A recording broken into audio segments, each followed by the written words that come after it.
Welcome to the Ancestral Kitchen podcast with Alison, a European town dweller in central Italy, and Andrea, living on a newly created family farm in northwest Washington State, USA. Pull up a chair at the table and join us as we talk about eating, cooking, and living with ancient ancestral food wisdom in a modern world kitchen.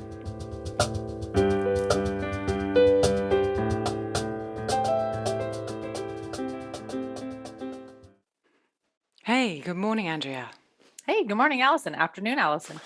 Yeah, almost good evening. We're an hour later today because That's right. someone next to me is building a new bathroom. So they've all gone home now for their supper and it's nice and quiet here. So it's kind of evening. It's very trendy to work on your building.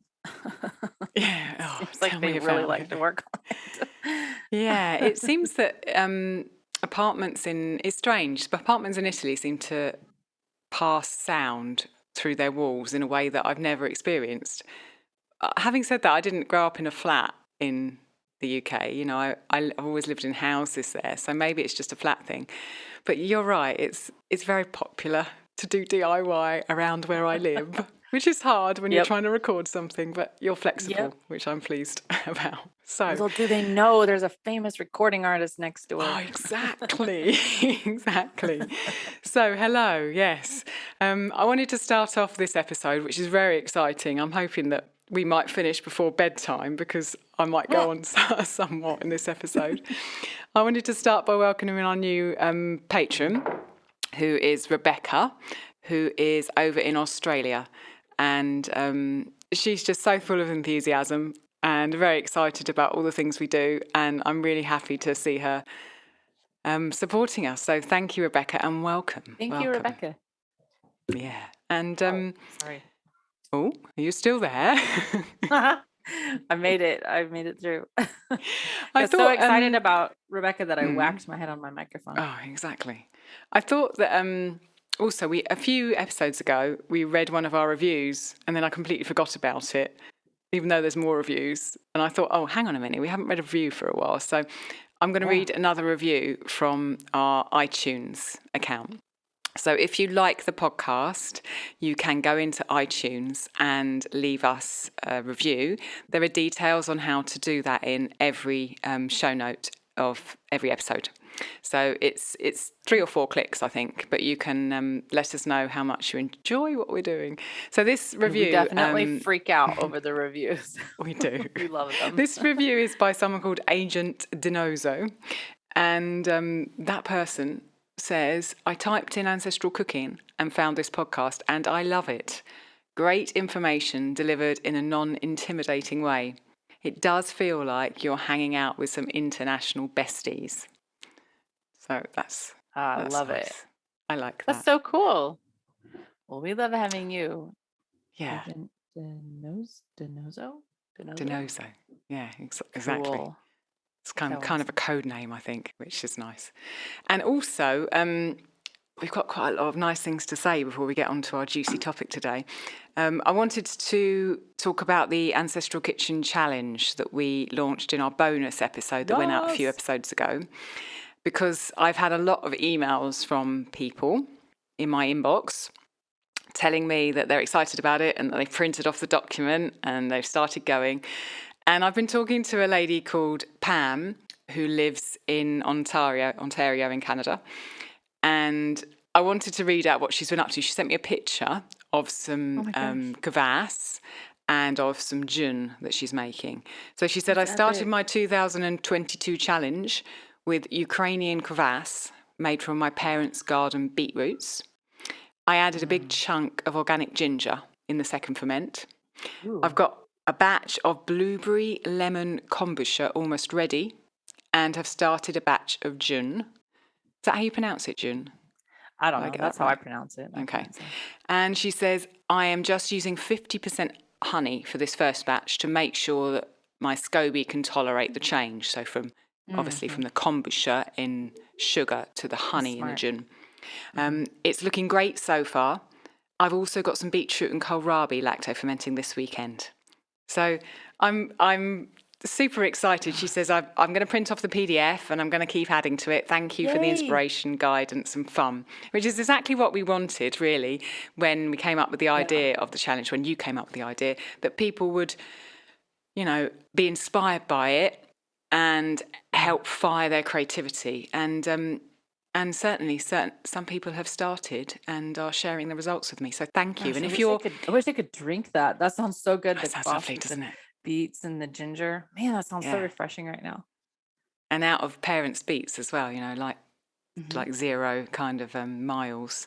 That's really nice as well, to make something from a friend's garden or a family member's garden. It makes it extra special, I think. Yeah. So we mentioned before on here Rebecca, who has an Instagram called A Humble Place, and she posts about art and things like that. Charlotte Mason style education things. And she posted our challenge in her stories. Actually, a couple people have. I know Lexi did too. And she said she's also going to print it out. She's the one, Alison, do you remember she put together that short little free printable curriculum for if you want to do the children's nourishing traditions book for your, handicraft school. So she put that out. So people should definitely hop over and check it out. And she's doing an reading about artists book challenge. Oh no, can you hear my kids? Yes, a little bit. Yeah, they're upstairs at the table eating oatmeal supposedly, but also fighting. Sorry. Speaking of children. So anyway, so she's got all kinds of cool stuff on her page too. Well, it's nice of her to share the challenge as well. I know that several other people have as well. And if you're inspired, if you haven't seen it, go and check it out. If you're inspired to do something, then by all means go ahead and let us know if you can, because it was just awesome to receive that picture and see these things fermenting on Pam's side. So it just was wonderful. So have you had some food this morning, Andrea? I did, thankfully. Okay. All right. So I did eat breakfast. Actually, it was so delicious. So I heated some chicken bone broth, and then I got some sausage yesterday, like just ground bulk. I pinched off little teeny tiny balls of the sausage and dropped it into the hot broth, and then I cracked in some eggs to poach, and then a little salt. Then I heated it was a variation of pizza. I heated a tortilla, and then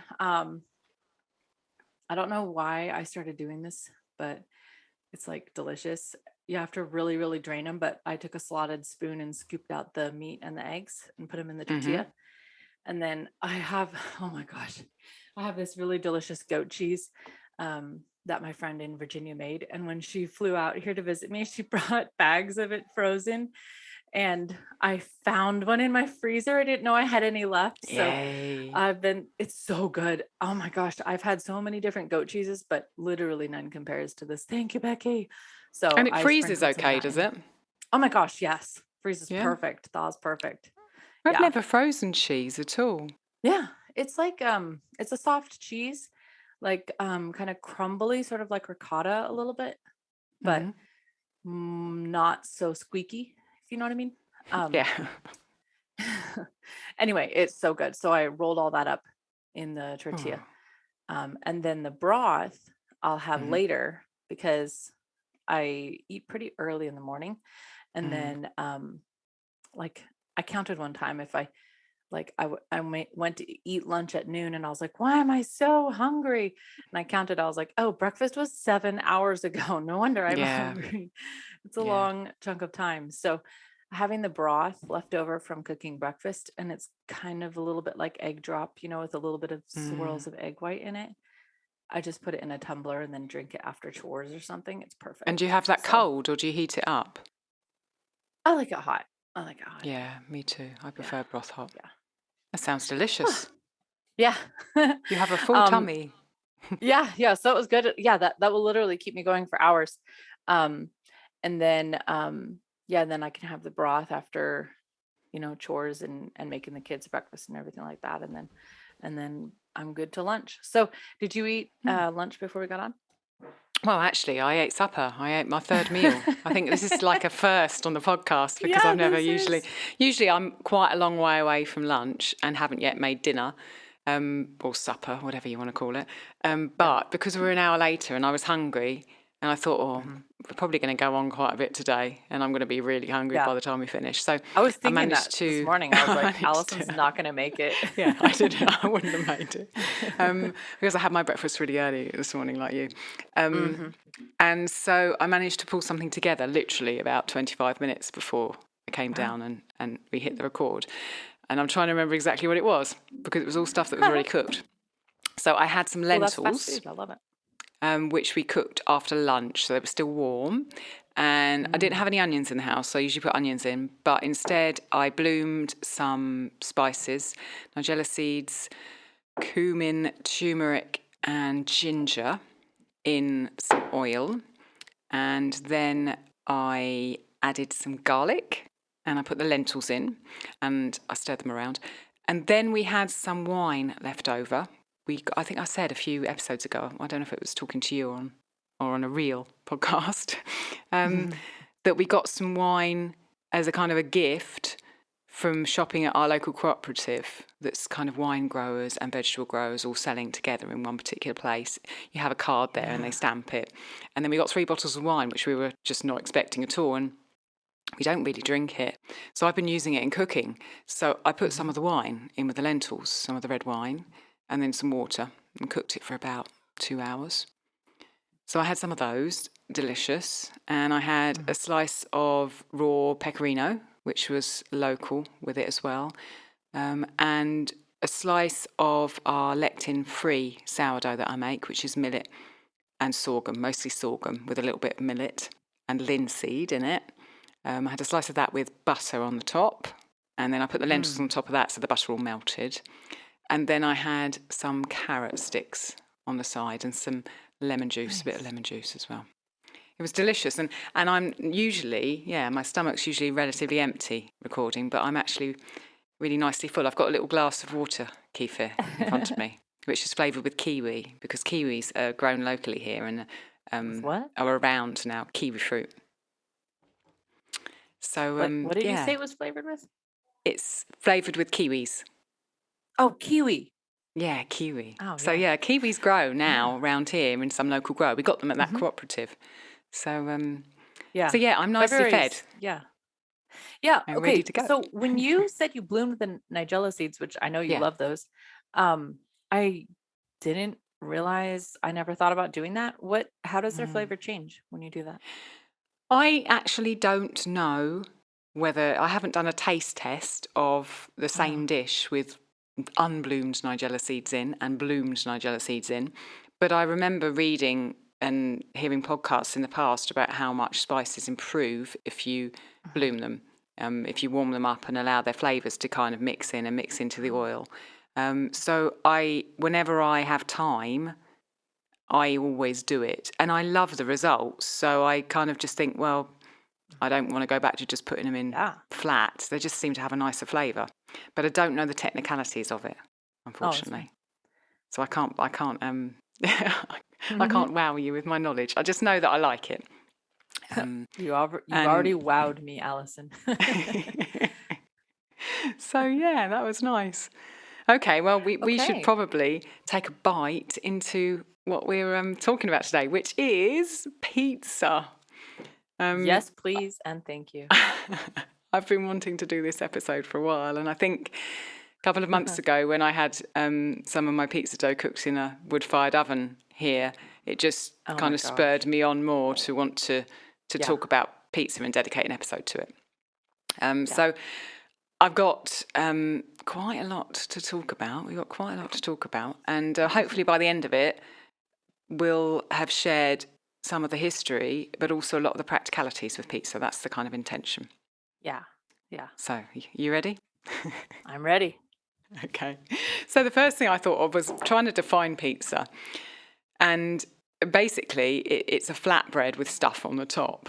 And I think it comes from the Greek word pita originally, the etymology.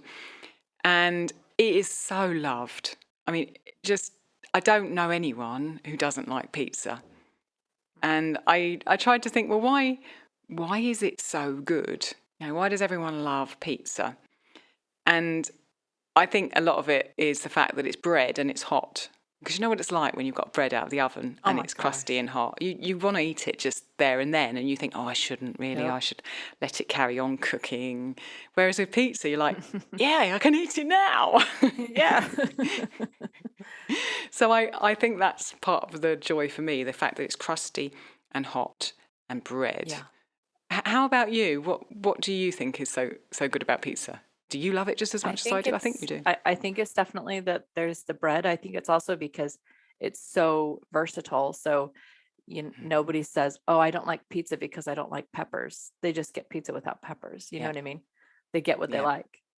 Yeah. Exactly. Flatbread is, I can't think of any, I mean, every continent has variations and versions of a flatbread. It seems to be pretty core to humanity. Yeah. Like flatbread is just a thing we've all had in our DNA, no matter where in the world you come from. Yeah, I agree with you. I think that there's something really special about putting ingredients on top of a bread and letting the juices from those ingredients kind of soak into the bread. Stop it, Alison. And that's part of the joy. And in pizza, particularly, you get the contrast between the crunchy bits that don't have the sauce on and underneath, and then the softer bits that have all the juice from the toppings on. It's just, I don't have words to describe. When you run into someone who says they don't like pizza, it's usually someone whose primary or only exposure is fast food pizza, which of course they don't like. Yeah, that totally makes sense. There's a brand over here, like, I don't know how else to call it other than like factory pizza, that has little tiny outlets all over the place. And their slogan is hot and ready. And everybody jokes that like, oh, they make the pizza out of the cardboard boxes and stuff like that. But I saw this meme on Facebook that was like, is it good though? And the guy is like, I said hot and ready. I didn't say good. Okay.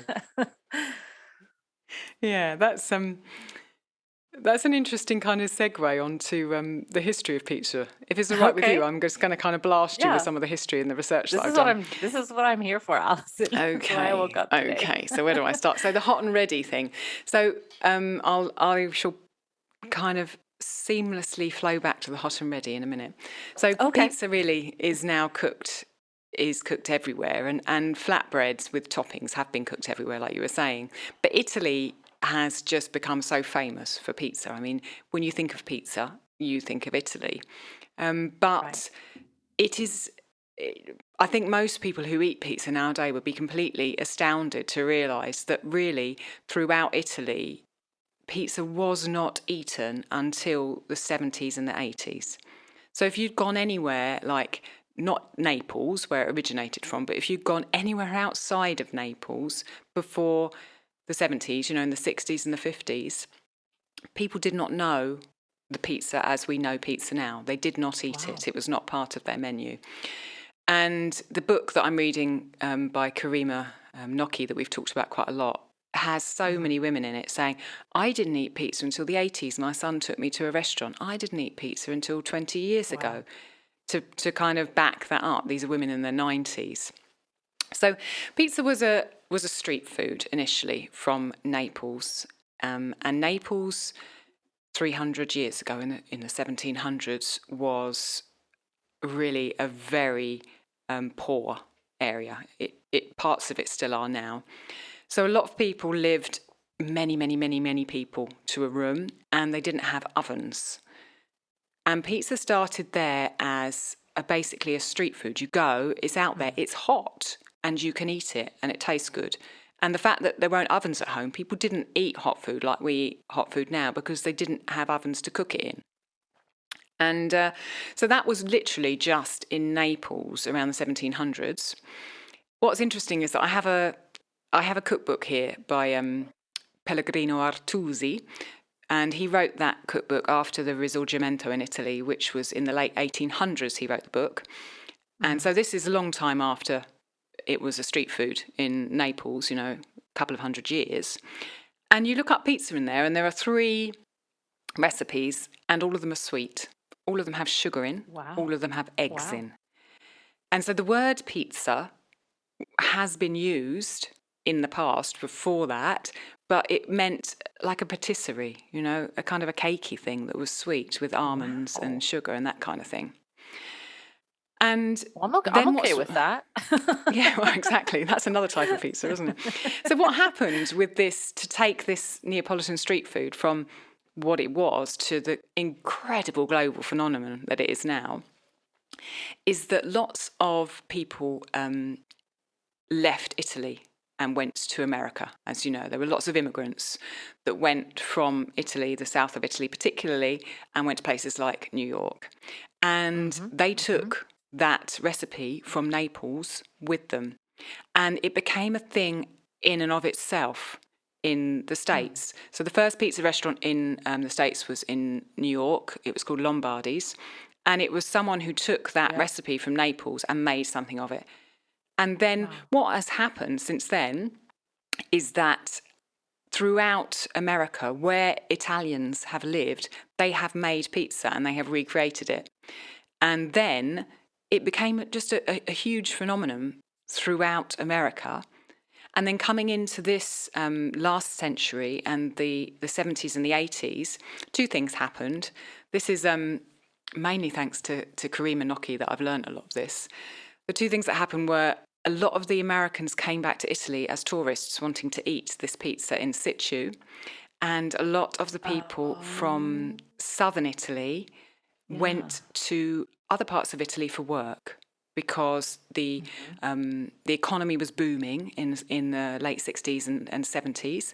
And so people moved from the south up to the north to get work, and they moved around. And because the economy was booming and there was a new kind of a middle class that didn't exist in Italy before then, they wanted to eat out, they wanted to try different things. And so little pizza restaurants started opening to cater to not only the tourists who were expecting it, but this kind of middle class who suddenly wanted to eat out, because eating out didn't really happen before then.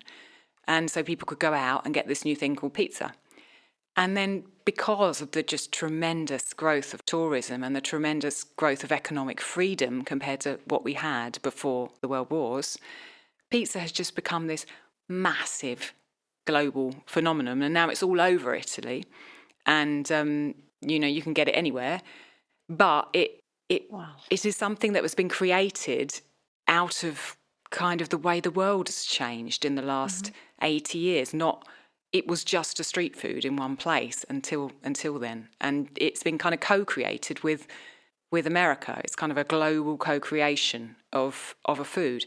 And I just think it's absolutely fascinating, because I ate pizza for many, many years, and I just thought it was a traditional Italian food that everyone in Italy had eaten. And yet, no, not really until 1970, 1980, which is quite amazing, don't you think? Seriously. So I guess, like, yeah, the Romans didn't eat pizza, you never see it in the mosaics or whatever the pictures of them eating those feasts. They've always got like these weird roasted birds and stuff and dates, but there's no sign of pizza. Yeah. So interesting. So that also that narrative you just gave us touches on a big question in the food industry that everybody has their opinion on, which is, do the chefs shape our taste, or does the populace shape the chefs? Yeah, I mean, I think more and more as we go on, the chefs shape our taste. And it's interesting because Gilly Smith has a book called Taste and the TV Chef, where she talks about you talked about that. How I haven't read it yet, and it's on my list, where she's talking about, I think, how so important TV chefs have been in moulding what we want to eat and what's fashionable. And but they wouldn't even have the pizza to be molding if step back like a decade before, and you said, the tourists came back or people moved for work and they wanted that portable food, kind of like the what did you call those things? Pasties? The pasties, in Cornwall. Cornish pasties, it's kind of like that in a way. So that's I so agree. interesting. So Yeah.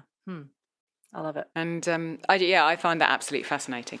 And the other thing that is interesting about pizza in Italy is that now there were other similar types of food in other areas before then. So, there've always been flatbreads. Like you said, they have been all over the world. Right. There's the focaccia, which is not from Naples. I think that's from Liguria originally. And Tuscany has its own version of the focaccia called the schiacciata.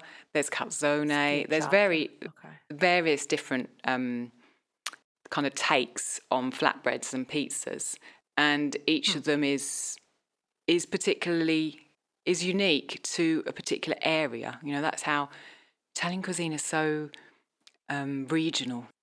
It's so difficult to say that there's an Italian cuisine because there's not. Historically, it's a big group of regions, and each one had its own food. Yeah. It's like when people say African cuisine, like what, like do you know how many countries are like, it's so different. And then within each country, the different tribes and how their different takes on things, like, well, what is Kenyan food? Well, the Luya tribe's really into using lots and lots of chicken. The Maasai tribe's really into using lots and lots of blood and milk. And like, it's just totally different within one little area. Okay. Some flatbreads that I thought of outside of Italy, the teff pancakes. Do those have a real name? Am I drawing a blank on their real name? That's a really good question. I don't know. I might want to go and look that up later. Aaron, call it something. Okay. Chapati. There's like a bazillion different versions of that across India and Africa. Naan, tortillas. There's different tribes out here with a sort of a traditional flatbread that gets fried, like fry bread. Matzo, lavash. Yeah, there's just so many different kinds, and some of them are served with stuff piled on top. Some of them are served as, like you said, ovens weren't as common, so your food would tend to be cooked in liquid over a fire, so then you need to mop it up somehow, because also spoons are more recent introduction to the kitchen. Okay, so keep going. What about the different? So there's different styles in the US as well. And I don't know how many of those maybe you've eaten, because there's the New York style, which is very thin, a bit like the Neapolitan style. Then there's the Chicago style, which is deep dish, much thicker, much deeper. And then Detroit has its own style. There's a Californian style. So every place that they've been taken in the States, people have played with them, maybe individual chefs, and something caught on. And so there are so many ways to interpret pizza these days. And I think that's wonderful, because it's, there's creative license there to make it the way you like it and do what you want with it. It has to be this way. And I love that type of food, Yeah, they're not even the same thing. Like, I've had Chicago deep dish in Chicago and New York, and it's not even like, you wouldn't recognize the two. And they're both great, on their own. But another thing that's gotten really popular with the hipster scene on the rise in the last 10 years or so is the individual pizzas, the smaller pizzas. So small pizzas where, like, you go and you kind of say, I want this on it and this on it or whatever, and they put it right in the oven in front of you. Those have gotten really popular. They even have those in like grocery stores and stuff sometimes. So how big is the pizza? Is it enough just for you to have like 2 slice kind of equivalent? I mean, realistically, it's way more than one person can eat, but it's just a smaller than a big one size. So when we were on the farm in Virginia, it was really glorious, because every Saturday morning we had a market on the farm, and this awesome couple who later ended up opening a pizza restaurant in town, they would bring out, he had a custom built trailer that was a wood-fired oven on the back of his car. So he'd come out there early while we were like still washing eggs and stuff, and he'd fire it up, and he'd have coolers full of the dough that he had made that fermented for like 2 days or something. And then people would just come and tell him what they wanted, and he would take like crates of our eggs, and he'd sprinkle on pieces of bacon and crack an egg on top, put it in and let it fry, and make all these amazing breakfast pizzas. And all Wow. the ingredients on the top just came from, like, we would go over and grab a handful of basil or whatever. So it was pretty epic. Those There were is definitely something, some I mean, fun I know times. I said that it's a creative license, but there is very definitely a big divide between the worst pizzas and the best pizzas. I remember being very, very young, and I worked in a supermarket in the evenings when I was at school Okay. to get some extra money. And I remember them selling kind of I think partially baked pizza bottoms in plastic wrap in Oh my the gosh, chiller yeah, I've seen section. those. And then you could buy your own toppings.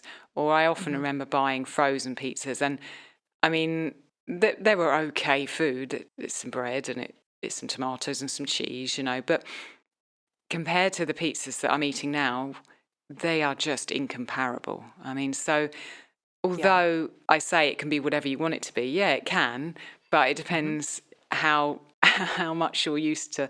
I think once you've had really good pizza, it's hard to go Yeah. back, which is why a lot of people want to make pizza in their home, Mhm. because they're like, I've had this such good pizza in a restaurant and I don't want to buy the stuff and that comes, ready made, Mhm. just put it in the oven anymore. I want to try and replicate that at home. And because they know it tastes a lot better when someone makes the dough and cooks it in a way that is good for that dough to make it in that style. So yeah, there Mhm. is a difference, I think. So shall we Yep. move on to making some practicalities and talk about making pizza then? Yeah, that's what Yeah. I know. That's what we all want to know. So I can only share what I do really, which is I make my pizzas sourdough and I make them with Mhm. spelt, and I usually mix the starter up the night before that I want to make a pizza, and then I leave it for 12 hours to rise. Sometimes I use a rye starter, sometimes I use a spelt starter.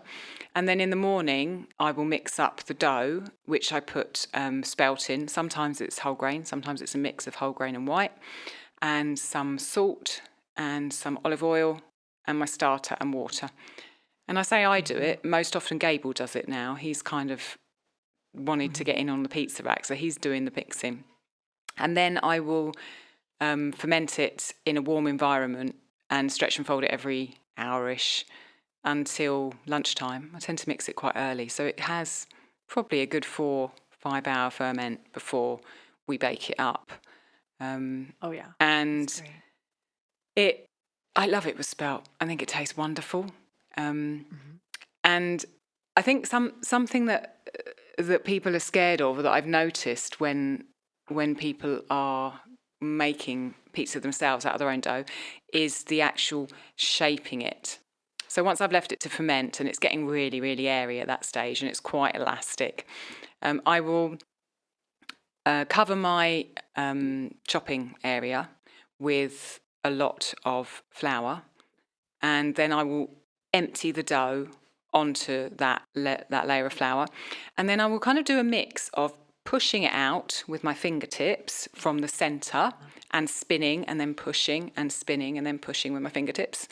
And sometimes I will take opposite ends of the dough and just stretch it a little bit, then twist it and stretch it, then twist it and stretch it. And with some patience, I'd say it takes a good 5 minutes to stretch out a normal size, Mhm. 12, I suppose, 12-inch pizzas. It is relatively easy if you're gentle and patient using those two ways to get a pizza that is thin enough that if you cook it in a way that is warm, very hot oven, it will Mhm. crunch up and it will rise too because you've been gentle with it. So that's how I do it. I know other people use wheat, and wheat's obviously more traditional than spelt, but we don't use wheat in our house, so that's why I do mine spelt. My Mhm. recipe for that, which has lots of pictures and other stuff in it, is on my website. So if anyone wants to try and replicate it, I know other people have, and they've really liked it. It's there Yes. to check out. How about you? How do you do your dough in your house? Pretty similar. We Mm, usually do sourdough as well, and we use a combo of wheat and excuse me, einkorn. okay. I do 50/50. Okay. Um, so one thing that I like to do is just take one day and I make a whole bunch of batches of dough.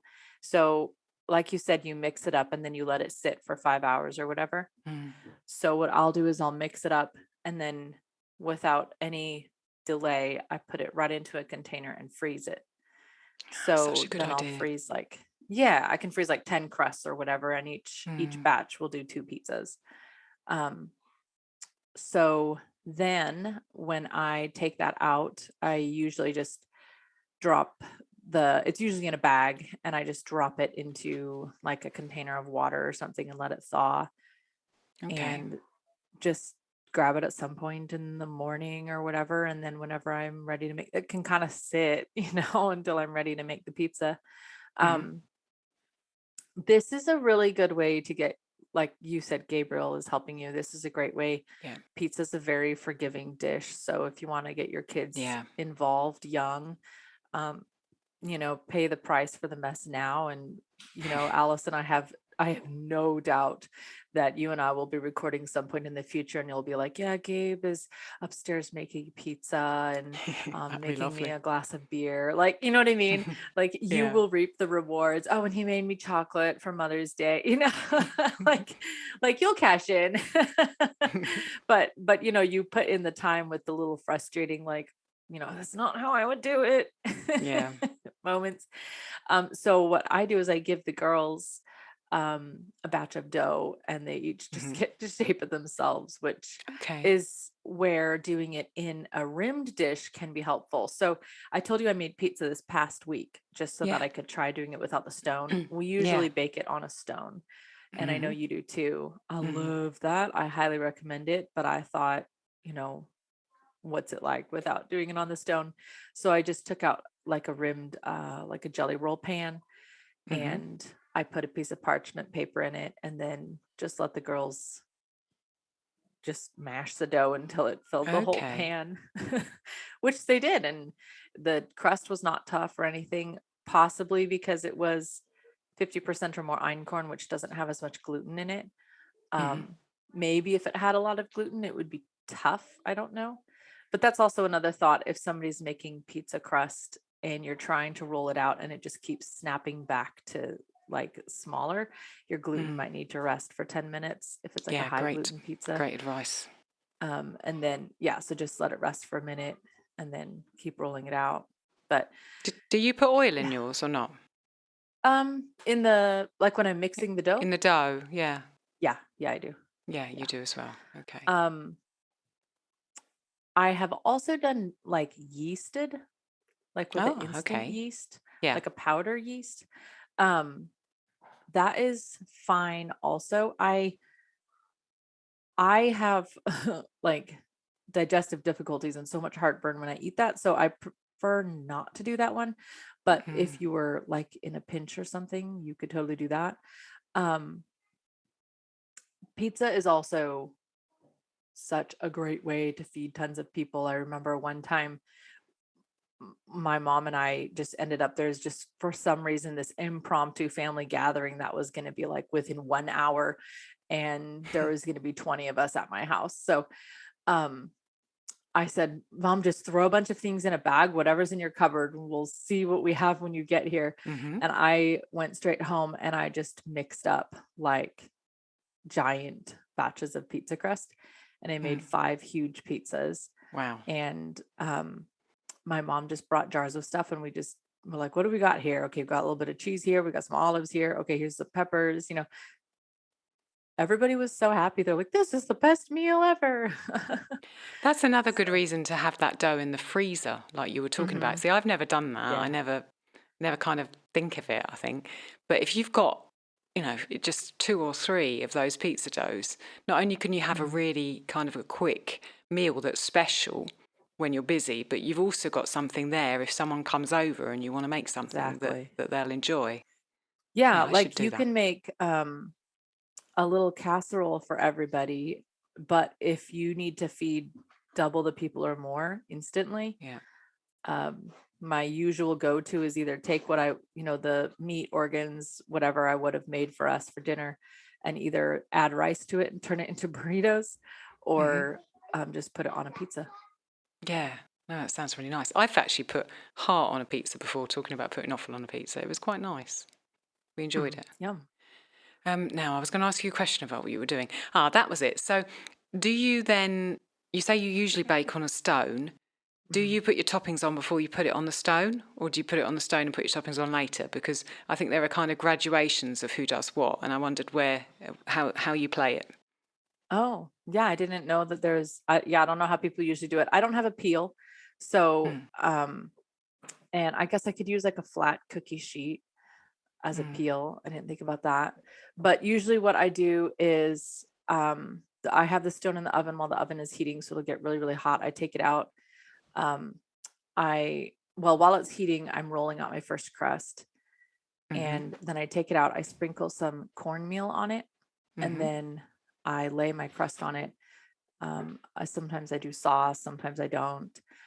Sometimes I do cheese, sometimes I don't, but I put whatever toppings on, and then I throw it back in the oven, and then I start rolling out the next crust. Okay, so you're taking your stone out and putting the crust on it and working on it when it's on the stone and putting your exactly. toppings on. Okay. Then when the stone comes out, I use like a dough scraper to loosen all the edges, and then I slide it off onto like a cutting board or something like a rack or something to cut. Those stones got to be hot and really heavy. You very it is. very careful when you do that bit. Yep. Yeah, it's like 500 degrees or something. So we do ours slightly differently here, in that we've got a peel, which is called a pala. Nice. So we call it a pala, and it's got a really long kind of wooden bit on it. And Rob's in charge of that. I don't have anything to do with that, kind of the shunting. But so I've got my pizza on the chopping board, which has got loads of flour underneath it, and I've floured the peel as well through a sieve, so everything's covered in flour. And then I work on the I pick up the pizza. This is the hardest bit, I think, to do, and I'll talk about how I graduated to it before. So I pick up the pizza, and I wish I could show people. I stretch out both my hands, so my fingers are pointing upwards and my thumbs are pointing down, and then I use my third finger on each hand and my thumb underneath the dough to try and cover as much of the dough as possible, and I quickly lift it and I put it onto the peel. And generally that's relatively successful. Sometimes I have to sort of straighten out the edges a bit because it moves around a lot. And then I top it, and as I'm topping it, Rob is holding the peel and he's jiggling it. So I'll kind of come across with something, and then I'll move back to get something else, and he jiggles it while I'm not doing anything, and then I come back just to make sure it's not sticking to the peel. Yeah. Because we've had sticking to peel incidents quite a lot in the past. And then the pizza stone's been in the oven heating up at 250 C. That's European centigrade. I used to do it at 300, but then I bought a new pizza stone, and the instructions to the pizza stone said 250, so we just put it down to 250. And I open the oven door, and he shunts the thing onto the pizza stone, which has been heating up in the oven for half an hour. And then we close the door really quickly. The shelf is on the lowest possible way it is, the bottom one. So the heat from the bottom can really go through the stone and make the bottom crispy. We didn't always used to do it that way. We didn't always have a peel. And when we didn't have a peel, I found it really hard to get the pizza into the oven with the toppings on it. And I didn't want to put the toppings on after it was on the stone. This is quite convoluted. What we used to do for a while, we just put the pizza in with nothing on it for a couple of minutes. And then it would go completely hard. And then we quickly take it out, put the toppings on and put it back in. And that worked really well. Wow. We did that when we first moved to Florence. The oven in the kitchen of the house we were renting had an integral pizza stone. I've never seen it before in my life. It was quite a posh flat that we stayed in for just a little while. And it was an Italian oven. And on the bottom, the heating element was covered with the usual metal, like, you know, it is in every oven, but the metal had a detachable circular kind of lid to it. And so you take that circular lid off and replace it with the pizza stone that came with the oven. So there was this pizza stone ready. So that was actually quite hard to get in and out of the oven. You couldn't do it because it sort of sunk into the floor of the oven. So that was a time when I couldn't get the pizza from the work surface into the oven, and I couldn't get the stone out. So we did that little trick of putting it in for a couple of minutes, and that works really well. I mean, seriously, the pizza was lovely. So I don't want anyone to, especially if you haven't got a peel, I don't want anyone to kind of be like, oh, I can't get all these toppings on and get it in there. Just put it in there, you know, with nothing on it, and take it off 2 minutes afterwards, 3 minutes, and put your toppings on. So yeah, that's how we work. So let's talk about toppings. Yes, let's. Because I think traditionally, again, we go back to traditional Italian. Traditionally, Italians don't put much on their pizza.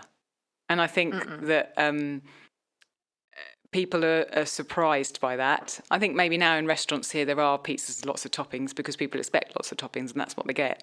But generally, pizzas, the star's the bread, and then you've got some beautiful little things on the top.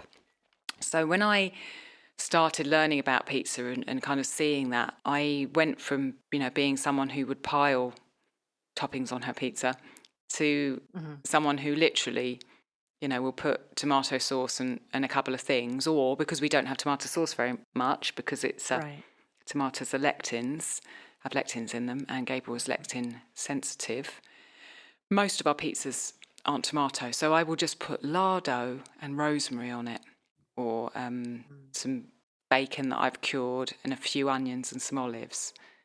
I think if anyone looks at my Instagram, they don't really see many red pizzas in my pictures. And generally, you can see the dough of my pizzas. But let's talk about toppings at your end as well, because you're different from us and you eat tomatoes more than we do. So what do you do? Yeah, ours is based on whatever we have. We don't have like a specific pizza topping necessarily, but usually I think, oh, I've got this kind of meat. Or when Gary's parents came over for Christmas, they brought over some like charcuterie type things, and so they had left a bunch of different prosciuttos and things here. So that's I thought, oh, I'll make those into pizzas. I asked on Instagram this morning. I actually said in my stories that I'm going to be talking about pizza with you today, and I asked people what are their favorite toppings. So if you like, I'll read to you what please do. some people said. Okay, Ali said goat cheese, artichokes. Becky said goat cheese, red onions, pepperoni, fresh mozzarella, red bell peppers, garlic. She's the one who made me the goat cheese that I had this morning, actually. Tiffany said pesto, sausage, bacon, artichoke hearts, diced. How do I see the? I can't see the rest of her thing. Diced tomatoes. Yum.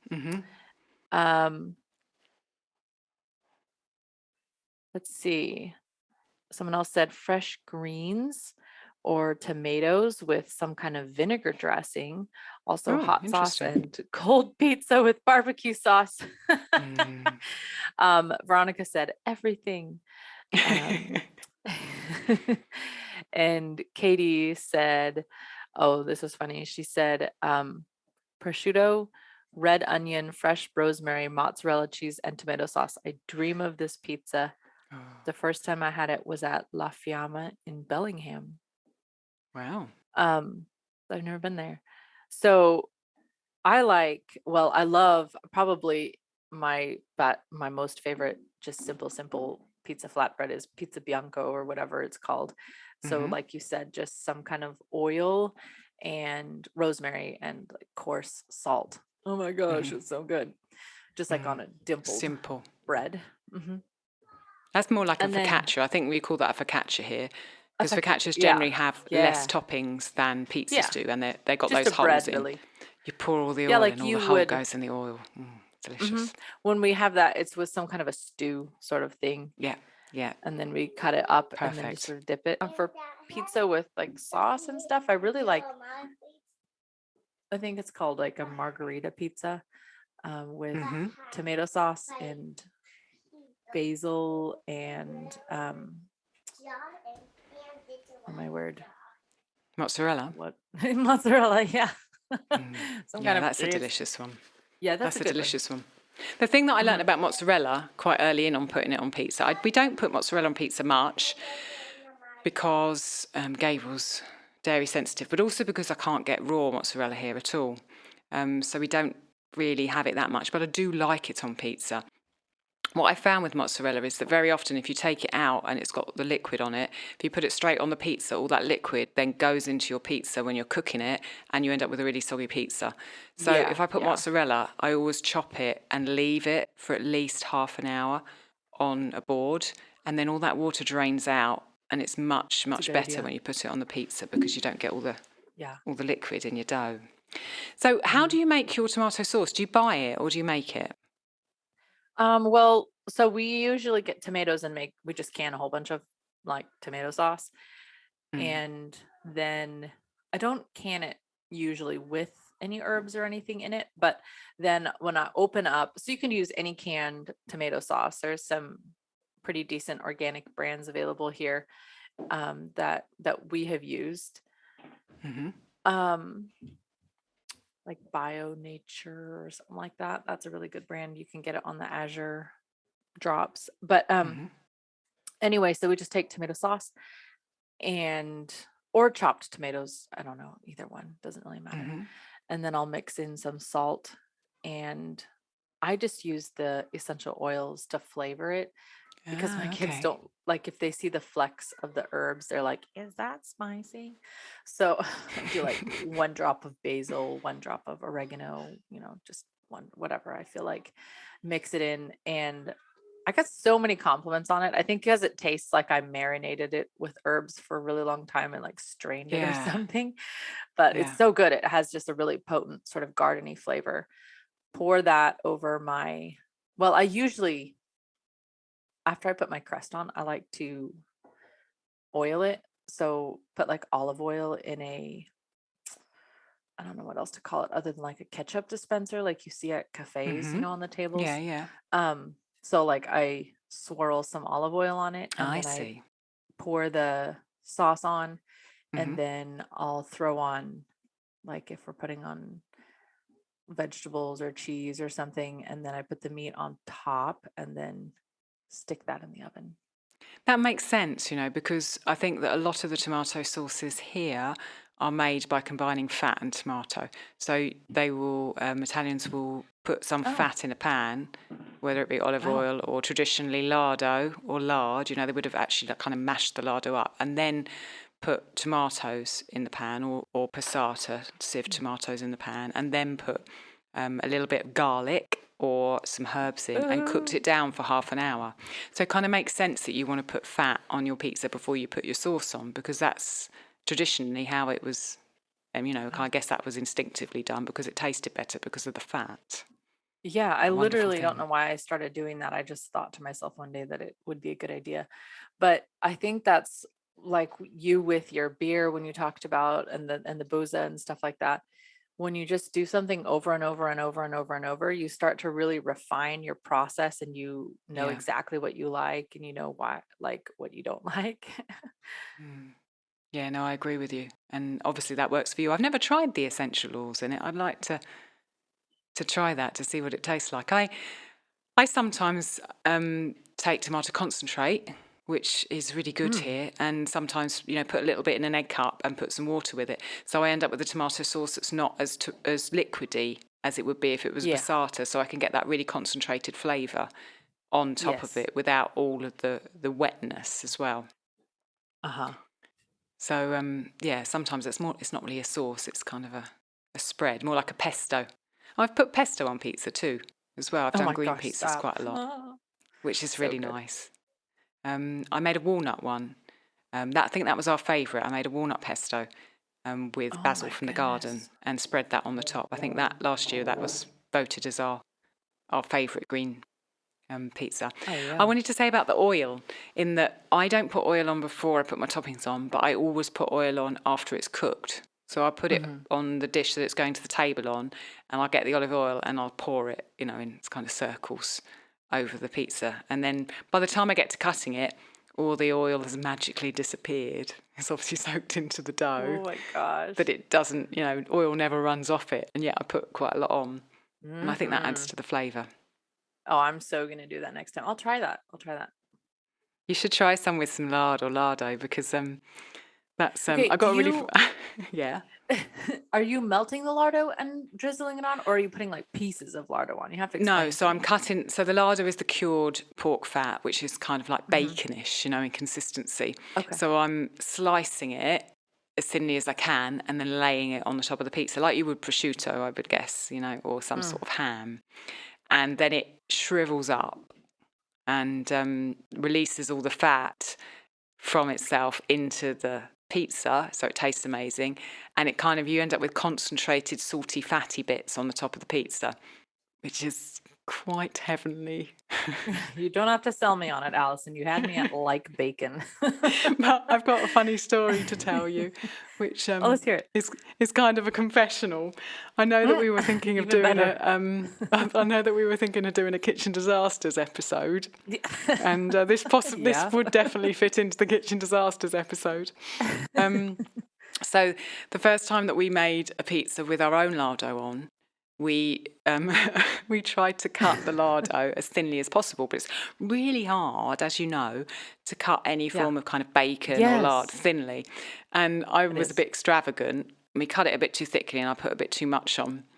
So then we put it in the oven. Everything seemed absolutely fine. And then Gable turns around and says, "Mama, the oven's on fire." Oh.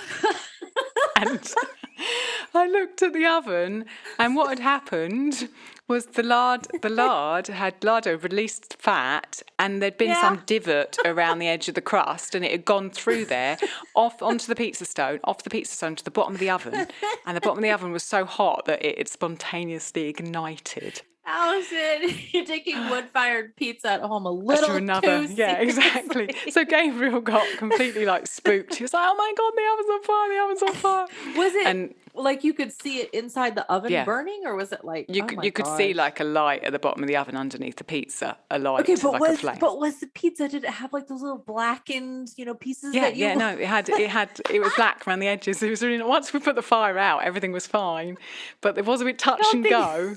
Rob was really good. He was like, "Okay, we need to take everything electric, unplug everything, take everything electric off the top of the thing." And he moved it away from the edge of the wall. Yeah, because you set your things on top. You use it like a counter. Exactly. We use it as a counter. So we took everything off, took it away from the wall. In the meantime, Gabriel had run downstairs and gone out the back door because he was so freaked out.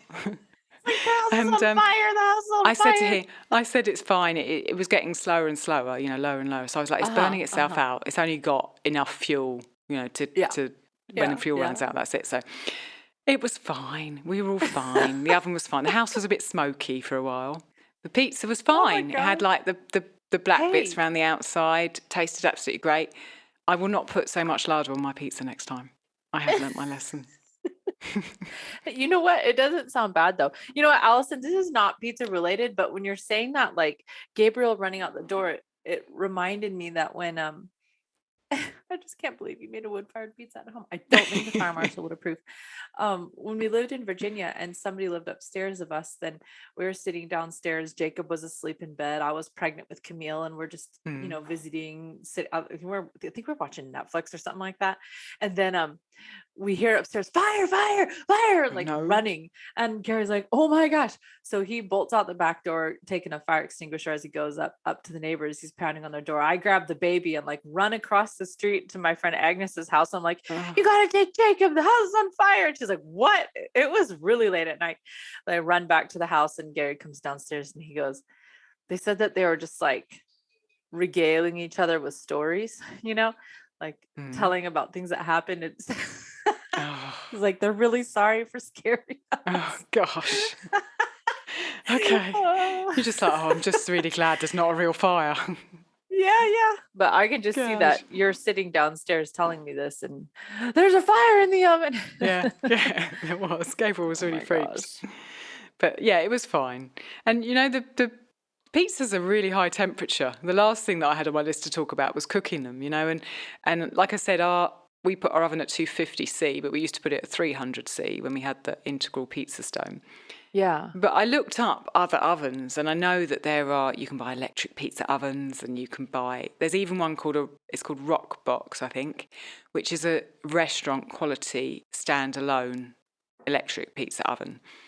And they go up to the most astounding temperatures. The Rock Box, the restaurant quality one, says on the information that it goes up to 500C, which is 932F. Jeez. That's just incredible. Jeez. I think your pizza would be cooked in like a minute. I mean, my pizza's in my oven at home. I set the timer on my pizza for 8 minutes. So at 250, it generally takes between 8 and 10 minutes. When I went to the wood-fired oven and watched my pizzas go in the wood-fired oven, they were probably about 4 minutes. I don't know what temperature that was. Yeah, it's I know that pizza ovens can be, 500 degrees C. The higher it goes, the shorter time it takes to cook, which is better because that's more likely to give you the kind of crust and middle bit that you want. But obviously, don't start a fire in your oven, don't do what I did. But all that to say, there's really no wrong way to make a pizza. There's lots of different ways to do it. Like if you don't have a stone, don't let that stop you at all. Just carry on. And I heard somebody give a talk recently where they were talking about, did I tell you about this, Alison? They were talking about how they gave, it was some kind of a study, right? So they gave 2 groups an assignment. One group had an assignment. They said, I want you to make this pottery, pitcher. And here's, the exact instructions you need. Here's, the ratio of the golden mean. And here's that, like everything you need to know to make the perfect pot. Just make one and make it perfect. So those students all produced 1 pot or whatever. And then they told another group, we want you to make 30 pots and then just bring us your best one. And they said, hands down, the students who did the 30 pots, the one that they ended up producing was so much better because it was just a matter of learning and doing and learning and doing. And so often in the kitchen, we don't do it because we're like, I can't do it perfectly. I just don't know how to do it the right way. But if you just made even a pizza that flops is still delicious. I totally agree. When I started doing sourdough, I was just I didn't have a pizza stone. I had a really rubbish oven that I bought for like £30 from a second-hand store. And I had a baking tray that was old, and yet I still made really good pizza. I remember just before we left England, I think it was Gabriel's 4th birthday, and he had his little friend over. And I'd seen a pizza with sweet potato, fresh coriander and pear on it, and he said, can I have this one? So we did that, and we did a tomato one as well, and they were just on baking trays and they were absolutely delicious. Man. So I mean, if they can sell a frozen pizza that comes in a plastic bag and all its 3 frozen pepperonis are falling down into one corner, you can make a pizza. Like you can do it. Yeah, I agree. And I don't think necessarily the pizza stone is the be all and end all. I know that Ellie of Ellie's Everyday, who we've had on the podcast before and on the Patreon feed, she doesn't use a stone, and she's as everyone knows, she's a huge sourdough baker. She uses a screen, and I know that people on forums that I've seen use these screens that have kind of a wire mesh on the bottom, which is open so the air can circulate. Have you used them? How did it go? Yeah. Was the pizza good? Well, when we stayed at my cousin's house, they had a pizza pan like that, and it was great. It was fine. Yeah. I think that's easier than a pizza stone. There's all kinds of different ways, and you can basically cook it on a hot rock by campfire. You can do it. Yeah, exactly, and that's why flatbreads have been so part of our history for so long, because often that's the only way you could cook bread on a campfire, because there was no other way. Flatbreads, The Teff pancakes are injera, of course. Injera. Why didn't we think of that? We put that in the title. I don't know. I can just imagine everyone going back then, oh, it's injera. Come on. Like, hello, everyone. Yeah, everyone's in the living room like, hello. Before we finish pizza, I wanted to talk about one little type of pizza that we had when we were on gaps, because I know that some people listening are kind of, either doing gaps for themselves or for members of their family. And it doesn't mean that you don't have to, you have to give up pizza. Obviously, there are flours, coconut flour that you can use on gaps. And I know that Hilary Boynton's book has a recipe certainly for tortillas made with coconut flour. I remember that. But Joe Whitten, who runs Quirky Cooking in Australia, introduced me to the idea of a Meatza when we were doing gaps. Ooh. And I remember thinking, this isn't going to work. And it did. And what it is it's beef mince, which you just pack together to make a base. So you shape it into the shape of a base and you sort of squidge it together so it's, fairly dense. And that's the base of your pizza. And then you can top it with whatever you want. I remember back then we would do, tomatoes and onions and that kind of thing. And it comes out so well. I think she's probably got a recipe for it on her site. You can look it up. But the meat kind of sticks together and you can slice it and it tastes really good. So if people listening aren't into grains or know someone who's not into grains, and I remember feeling how special it was at the time because we'd not had any grains for so long, and yet we had this pizza. And I think we did it for our wedding anniversary, and it was just wonderful. And I think that even when we started back on grains in Penzance, I did it once because I enjoyed it so much, the taste. So that's a kind of quite an eclectic pizza, but one that's really tasty and works really well if you're not grain eating. Yeah. Oh, I love that. Yeah, she's got great resources out there for people. So. Yeah, no, I agree. She's been around in my life for a long time. I remember listening to her podcast many, many years ago. Were you going to say something? Don't let's go without. What were you going to say about Nutella? Oh, that was on my thing. So, okay. I'm really curious. That'll be me stepping up on my soapbox now. Yeah, please. You saw that in my notes. Sweet pizzas are a thing. You don't have to necessarily stick with savoury. You can have sweet pizzas. And putting Nutella on pizza is a kind of a thing here in Italy. And Nutella is not a brand that I really like particularly. I've done some research on how they work, and not just from the ingredients, which I know that the guy who's got Food Lies on Instagram has posted some kind of infographics about what's actually in Nutella, but mainly because Gola did a podcast on it. The hazelnuts, the demand for hazelnuts, which has come from the ridiculous use of Nutella. Because Nutella has been marketed really to Italian families as kind of nutritious, and this is what you're supposed to give to your child in the morning, and it's always been this way. And of course, it's not. It's just food marketing. Did you just say Nutella has been marketed as nutritious? Yeah, it's kind of homely, kind of, that kind of feeling of homely, and it's nuts and it's chocolate. But but it's like 50% sugar. I know. And the demand for hazelnuts, because of Nutella production, has led to monocropping throughout Italy, and some other fields that should have been dedicated to other products, to other growing other things, have just been handed over to hazelnuts. And as we know, the reduction of biodiversity is not a good thing for land or the environment or anyone really. And then it's also Does Nutella all come from Italy? No, not all from Italy, because there's such a demand for it. They've outsourced it to other areas like Turkey. So the people in Turkey are now growing hazelnuts for Nutella, and they've been involved in the past.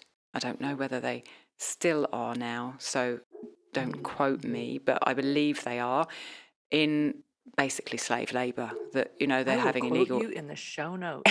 immigrants working for them, people who were paid appallingly to work on hazelnut plantations that are just basically ousting the indigenous crops that would have been there, or the crops that the people who live there want to grow, And it's just an absolute nightmare. So please don't buy Nutella. They sell huge, like giant containers of it at the big box, whatever you call them, stores here, like Costco.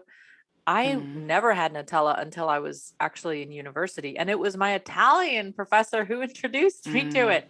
I just had it there, and she was a really good teacher, but she was showing us how she makes bread, because she was basically teaching us in Italian. And then she said that she eats it with Nutella and served it, and everybody had it with Nutella. And I was like, wow, it's absolutely just so. I mean, it part of never culture here. occurred It's to weaved me. into culture here. It's so sweet that it was it's like frosting, basically.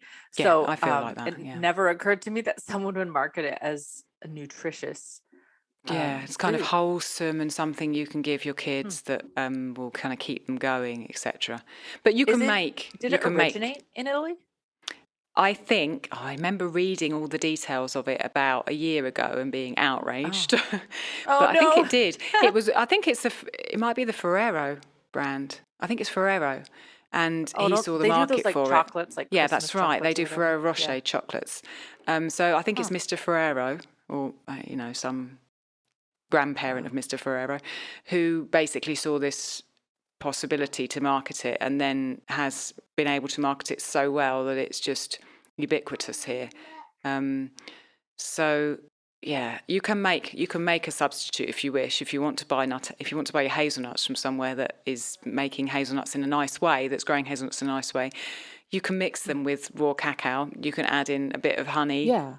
You can add in really nice cocoa powder, and you can make your own Nutella that's not sickly sweet and doesn't include ridiculous palm oil and white sugar. Oh my gosh. Of course it has palm oil in it. Yeah, I've seen, and I think it was on Azure's website, they had some sort of like a chocolate nut type spread, which I assumed was like a Nutella knockoff type thing of a slightly healthier nature. I mean, it's a sweet, it's not like you're going to it for your staple, but if you're going to have dessert, might as well be a good one. Yeah, no, I agree with that. And the difference in flavour is amazing if you find someone who's really cared about what they're making. So, yeah. So that's my thing about Nutella. I finished that. I finished that. Wow. Okay. I was just now. curious because, so I guess my question is, do they put it on pizza? Like, yeah, we were in a restaurant once about a year, maybe 2 years and a half ago, 2 years ago. When we were trying to move and we had a disaster, and we went to a restaurant and had some food, and at the end of the meal, because we had a little boy with us, obviously Gabriel, the pizzaiolo who was there, the man who was making pizza in front of everyone, made this tiny sort of mini pizza, smothered it in Nutella and put it in front of Gabriel without asking us or anything, thinking that we would really approve and it would be wonderful, and he could eat like literally half a jar of Nutella was on this pizza. And I was not so happy about it. No. Yeah, I think usually I feel like people are pretty good about asking the parents first. Yeah, no, it just appeared. I mean, what if he had a deathly allergy to hazelnuts? To nuts, yeah.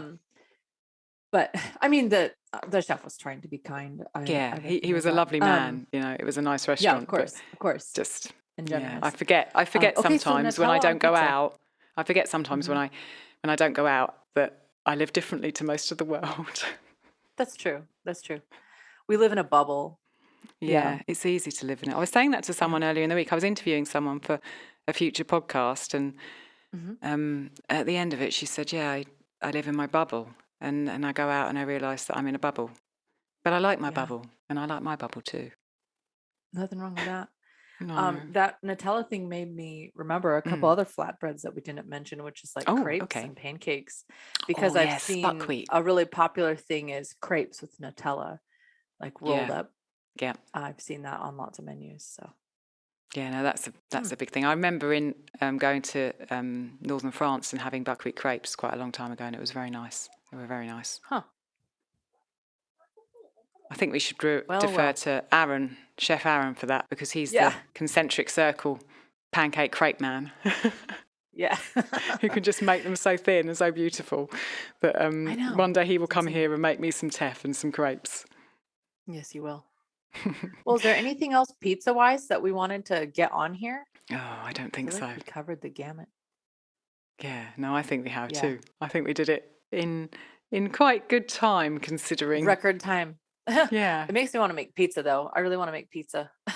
Then go do it. That's Did what you I say. Yeah, I think so. I think I will. Did you say your spelt crust recipe was on your Yeah. blog? Okay. Yeah, it is. It's linked in my link tree if anyone's on Instagram as well, so you can Okay, find it good. quite easily. And it's very nice. Put it in the show notes too for you guys. Wonderful. And if anyone makes it, send me a picture. If you can get a picture Yes. taken before it all goes.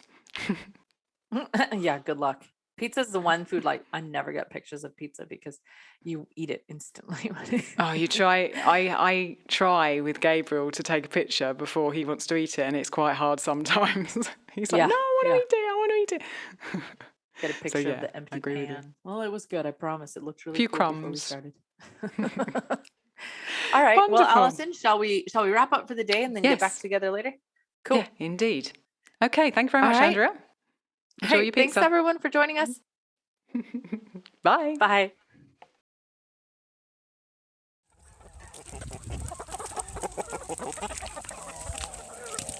Thank you so much for listening. We'd love to continue the conversation. Come find us on Instagram. Andrea's at Farm and Hearth and Alison's at Ancestral_Kitchen.